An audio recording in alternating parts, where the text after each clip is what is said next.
제목으로 하나님 말씀 듣도록 하겠습니다. 이렇게 말을 하고 싶어요. 과거보다 더 중요한 것이 현재고, 현재보다 어떤 면은 더 중요한 것이 미래일 수 있다. 이렇게 말을 하고 싶습니다. 그렇기 때문에 내가 왕년에는 말이야, 나로 말할 것 같으면 이렇게 말하고 행동하는 것은 바른 믿음의 모습이 아니다라고 말을 할 수가 있겠습니다. 정말로 바른 믿음의 사람은 과거를 자랑하지 않습니다. 오늘 우리 주님을 의지하고 성실한 삶을 살아가는 줄 믿습니다. 그런 것들이 쌓여서 미래에도 주님의 기쁨으로 남아있을 수 있는 사람, 그 사람이 바른 믿음의 사람인 줄 믿습니다. 그래서 바른 믿음의 사람은 내가 나의 나된 것은 하나님의 은혜로라 이렇게 고백하고요. 할렐루야. 그래서 자기를 자랑하지 않습니다. 자기의 학력, 어떤 힘, 머리, 돈, 아는 지인들 이런 거 자랑하지 않고 하나님의 은혜라고 고백하면서 하나님께 영광을 돌리는 줄 믿습니다. 아멘. 그래서 그 은혜가 없으면은 아무것도 아니다. 그 은혜가 중단되면 나는 끝장난다. 이런 생각을 갖고 하나님의 은혜를 의지하면서 주께서 부르는 그 순간까지 마지막 최선까지 경주를 하는 사람이 바로 믿음의 사람인 줄 믿습니다. 자, 빌립보서 말씀을 써놨습니다. 읽어보겠습니다. 빌립보서 3장 12절로 14절 시작. 내가 이미 얻었다 함도 아니요 온전히 이루었다 함도 아니라 오직 내가 그리스도 예수께 잡힌 바 된 그것을 잡으려고 달려가노라. 형제들아, 나는 아직 내가 잡은 줄로 여기지 아니하고 오직 한 일, 즉 뒤에 있는 것은 잊어버리고 앞에 있는 것을 잡으려고 표대를 향하여 그리스도 예수 안에서 하나님이 위에서 부르신 부름의 상을 위하여 달려가노라. 아멘. 이 사도 바울의 고백, 굉장히 신앙생활에 있어서 중요하다 이렇게 말을 할 수가 있겠습니다. 내가 이미 얻었다 함도 아니라 나 구원받았어 당당하게 자랑하면서 얘기를 하는 것은 문제가 있다고 얘기할 수가 있어요. 이미 얻었다 함도 아니다. 온전히 이루었다 함도 아니다. 그러면 잡힌 바 된 그것을 잡으려고 달려간다. 내가 노력해서 무언가를 잡고 있다고 얘기하는 거 아니에요. 예수께 내가 잡힌 바 된 그것을 나도 잡으려고 달려간다고 얘기를 하고 있습니다. 그래서 나는 아직 내가 잡은 줄로 여기지 않고 오직 한 일, 뒤에 있는 것은 잊어버리고 앞에 있는 것을 잡으려고 표대를 향하여 그리스도 예수 안에서 하나님이 위해서 부르신 그 부름의 상을 위하여 달려간다라고 얘기를 하고 있습니다. 그래서 구원은 따놓은 당상이라고 생각을 해서 교회도 가끔 나오고 잊어버릴만 하면 나오고 그런 것은요 위험천만한 거예요. 이렇게 얘기할 수가 있습니다. 과거가 중요한 것이 아니고요. 과거에 내가 복음 듣고 예수님이 영접했어요. 이게 중요한 것이 아니고요. 내가 지금 주님을 붙들고 있느냐? 예수 그리스도를 주님으로 섬기고 있느냐? 주님과의 관계가 정말로 평화의 관계냐?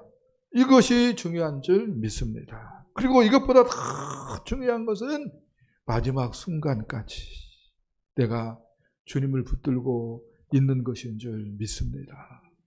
이스라엘 백성들이요, 애굽에서 구원을 얻었어요. 애굽에서 그 노예살이에서 구원을 얻었어요. 그들이 그래서 우리가 잘 아는 대로 어린 양의 피로 구원을 얻었죠. 어린 양이 뭐예요? 예수 그리스도의 대속일 수 있는 거예요.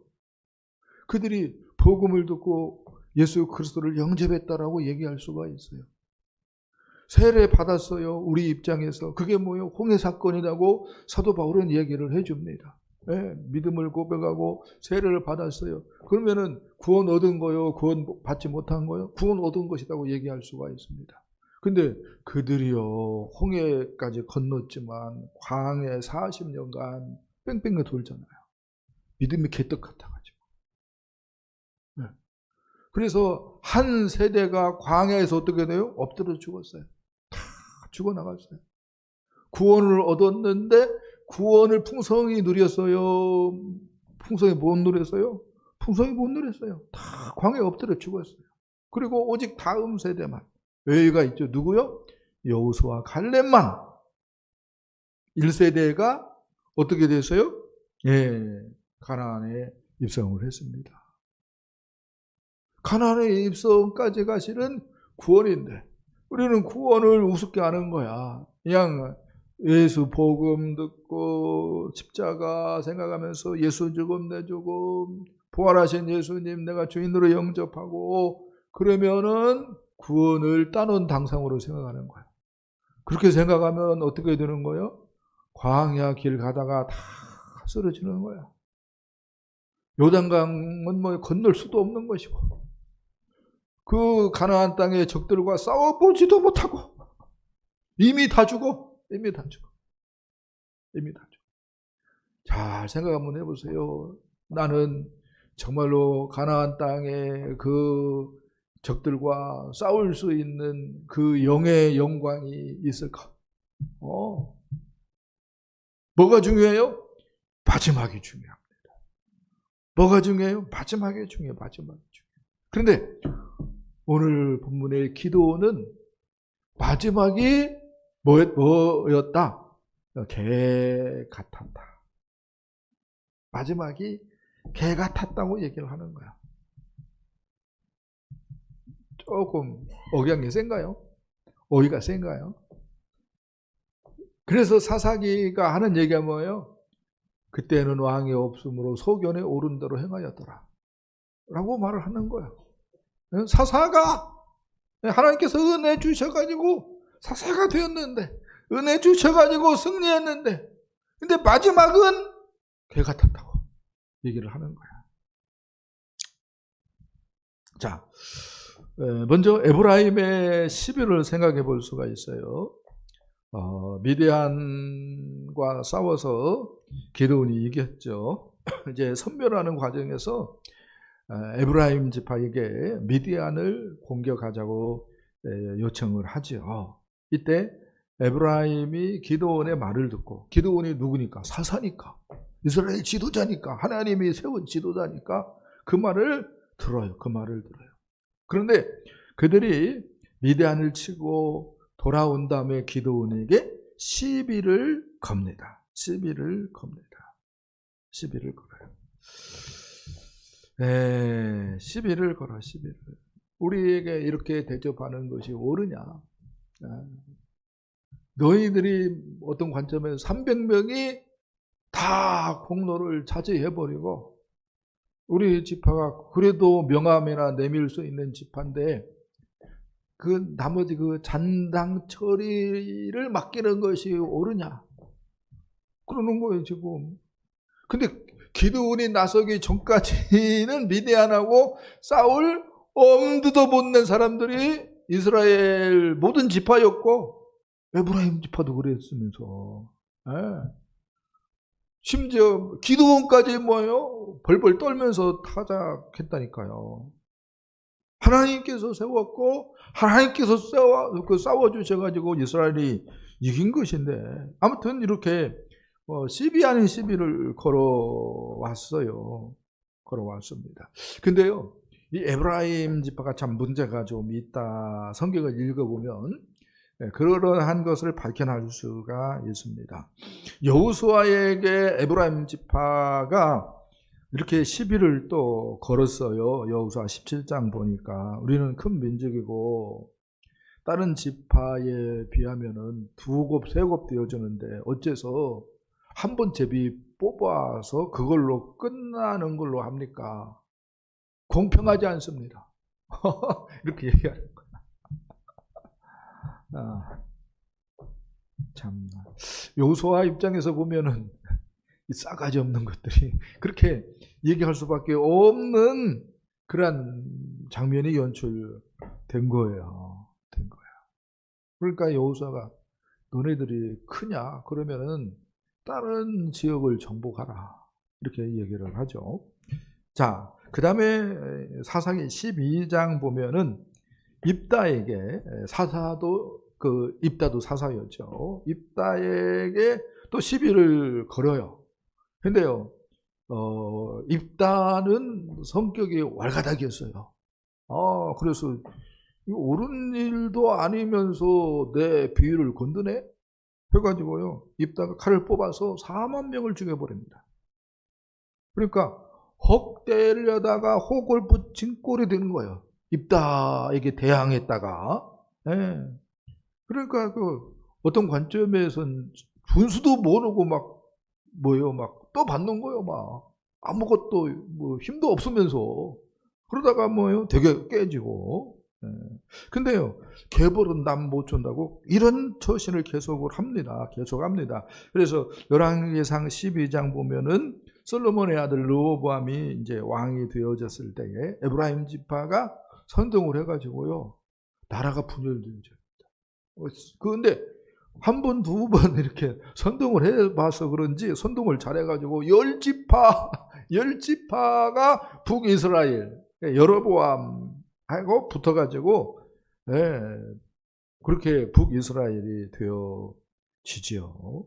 아무튼 에브라임 때문에 어떤 관점에서는 남북이 분열되어집니다. 왜 이렇게 말도 안 되는 참 울퉁불퉁 시비 걸고 싸우고 이러한 처신을 할까 할 때에 이유가 있다면은 우리는 12지파 중에 가장 큰 지파다 라고 하는 의식이 있기 때문이었습니다. 우리는 12지파 중에 가장 큰 지파야. 원래요, 12지파 하면은 우리가 잘 아는 대로 요셉이 한 지파였어요. 근데 요셉이 명목상 장자에 해당되어져서 요셉이 빠지고 요셉 지파가 에브라임 므낫세가 들어가죠. 요셉 지파 목에. 그래서 명목상 장자는 요셉인 거예요. 근데 실질적인 장자는 누구였어요? 유다였죠. 유다 지파. 그래서 유다 지파가 가장 커요. 근데 2지파를 차지했어요. 요셉 지파가. 아무튼 그래서 이런 생각을 하는 거예요. 우리 지파가 가장 큰 지파다.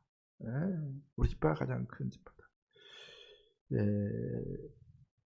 예수님께서 제자들에게, 특별히 베드로에게 마태복음 16장 보면은 이렇게 말씀을 했습니다. 베드로가 예수님에게 참 기뻐할 수밖에 없는 신앙 고백을 했죠. 너희는 나를 누구라 하느냐.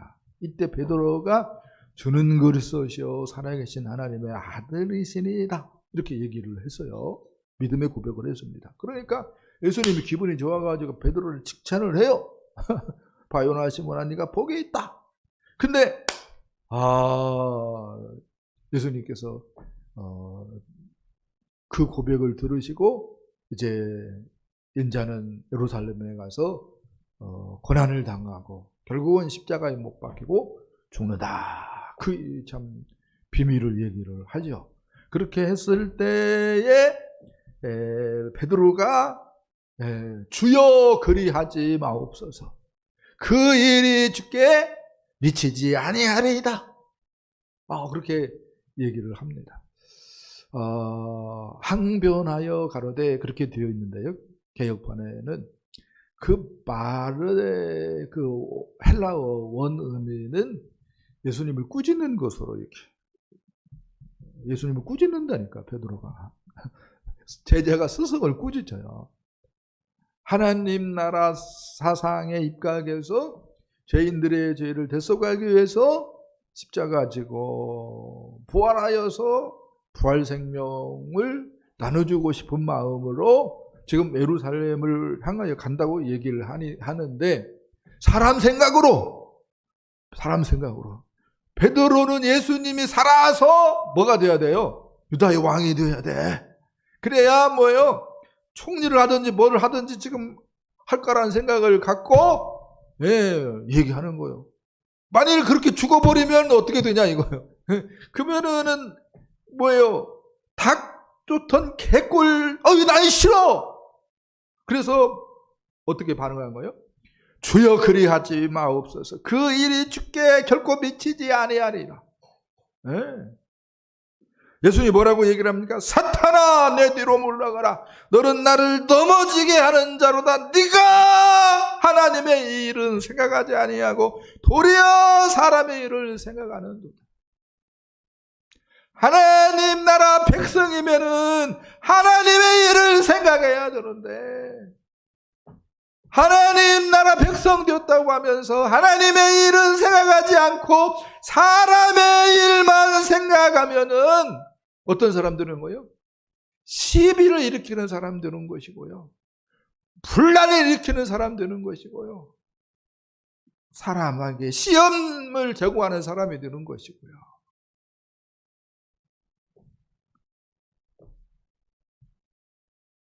자기 신분을 잊어버리고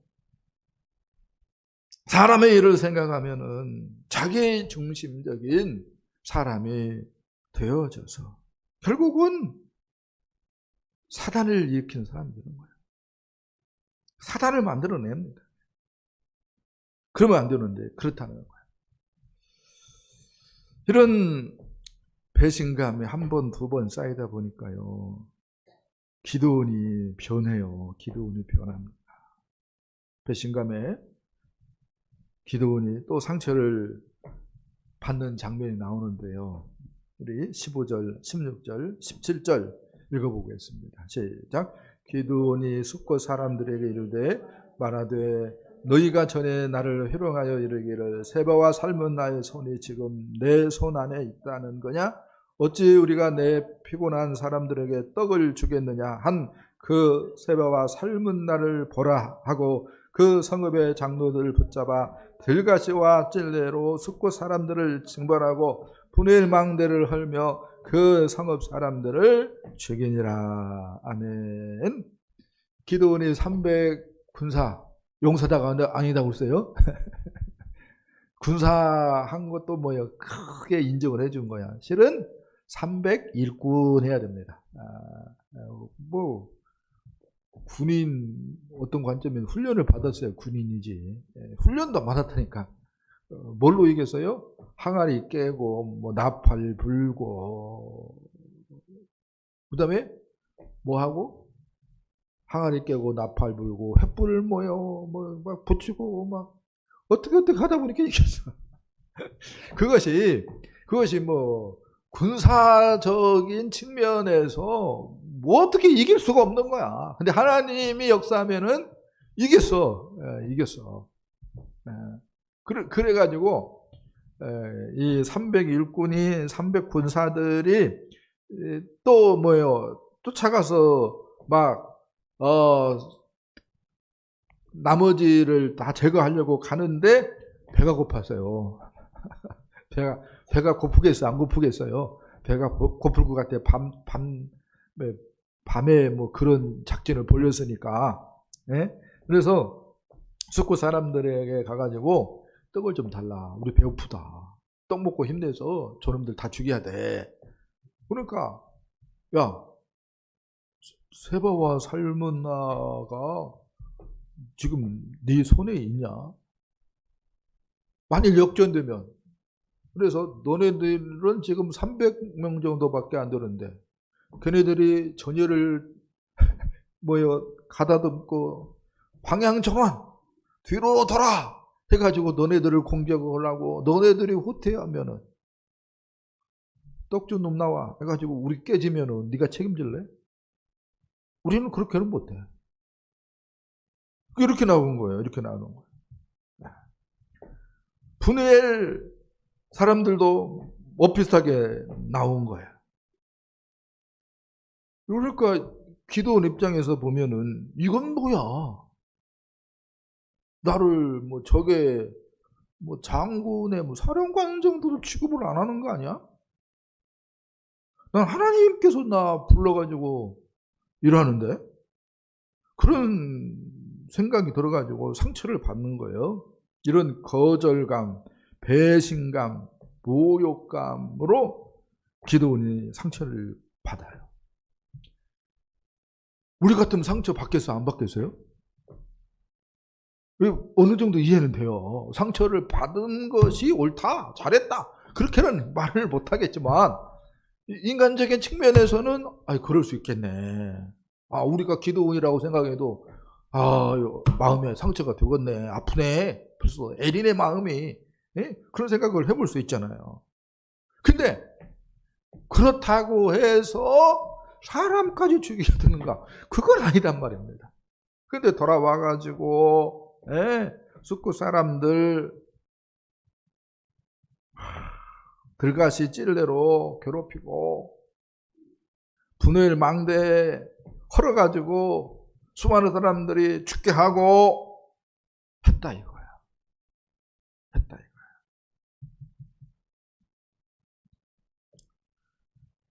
이거야. 야, 그래서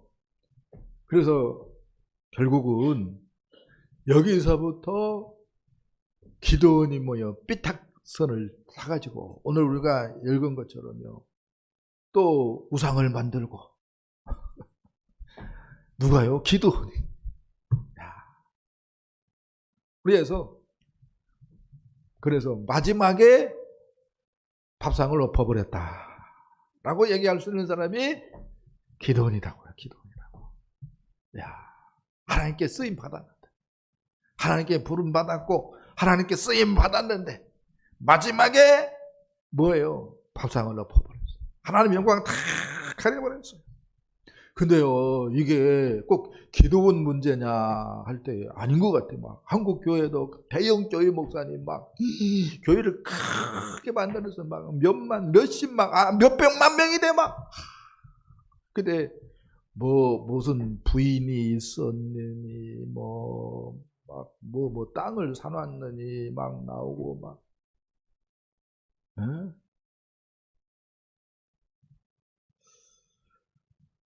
그래서 마지막에는 하나님의 영광 가리고 죽더라 이거요. 이게 목사들 얘기만 기냐 이거요. 장로님이라고 하는데 안수 집사님이라고 하는데 권사님들이라고 하는데 어디 가요? 러브호텔 가고. 아무튼 지금 마지막이 중요한데 마지막이 중요한데. 그래서 흔들리지 않고 마지막까지 승리하는 비결이 있다면 뭘까? 상처받지 않고 줄기차게 올곧게 신앙생활하는 방법이 있다면 뭘까? 하는 질문에 마태복음 20장 말씀이 생각났어요. 마태복음 20장 24절로 28절 읽어봅시다. 열 제자가 듣고 그 두 형제에 대하여 분이 여기거늘 예수께서 제자들을 불러다가 이르되 이방인의 집권자들이 그들의 힘으로 주관하고 그 고관들이 그들에게 권세를 부리는 줄을 너희가 알거니와 너희 중에는 그렇지 않아야 하나니 너희 중에 누구든지 크고자 하는 자는 너희를 섬기는 자가 되고 너희 중에 누구든지 으뜸이 되고자 하는 자는 너희의 종이 되어야 하리라. 인자가 온 것은 섬김을 받으려 함이 아니라 도리어 섬기려 하고 자기 목숨을 많은 사람의 대속물로 주려 함이니라. 아멘. 세상적인 사고를 버려야 된다고 얘기를 하고 있어요. 예수 그리스도를 붙들어야 된다고 얘기할 수가 있겠습니다. 그리고 예수님이 어떤 분인지를 분명히 해야 돼요. 예수님이 나를 위하여 대속의 죽음을 당했다. 이걸 마음에 새겨야 된다고 얘기를 합니다.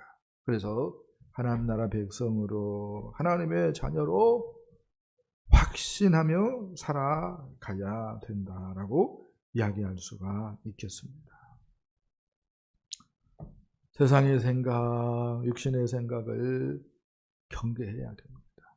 성령을 따라서 십자가의 죄사함의 은혜, 주께서 우리에게 주신 새 신분, 하나님 나라 백성, 하나님의 자녀라고 하는 것을 붙들고 하나님 나라 확장과 영혼 구원에 매진해야 되는 줄 믿습니다. 예수께서 나를 위해 죽었다고 하는 것. 요게 뭐예요? 내 가슴에 딱 자리 잡고 있어야 돼. 그래서 내가 누구다? 하나님 나라 백성이다. 하나님의 자녀다. 그래서 내 신분에 맞게 처신해야지. 그래서 내가 세상의 생각, 육신의 생각이 아니라 성령을 쫓아 살아야지. 요 생각을 해야 되는 거예요. 성령을 쫓아 살아야지. 그래서 성령을 따라서 하나님 나라 확장과 영혼 구원에 매진하는 삶을 살아야 되는 줄 믿습니다. 그런 모습으로 우리가 주님 만나야 되는 줄 믿습니다. 그래야 뭐예요? 최후 승리자가 되는 거예요. 아멘. 최후 승리. 자, 최후 승리합시다. 할렐루야. 기도하겠습니다. 하나님 감사합니다. 하나님, 기도원이 미디안과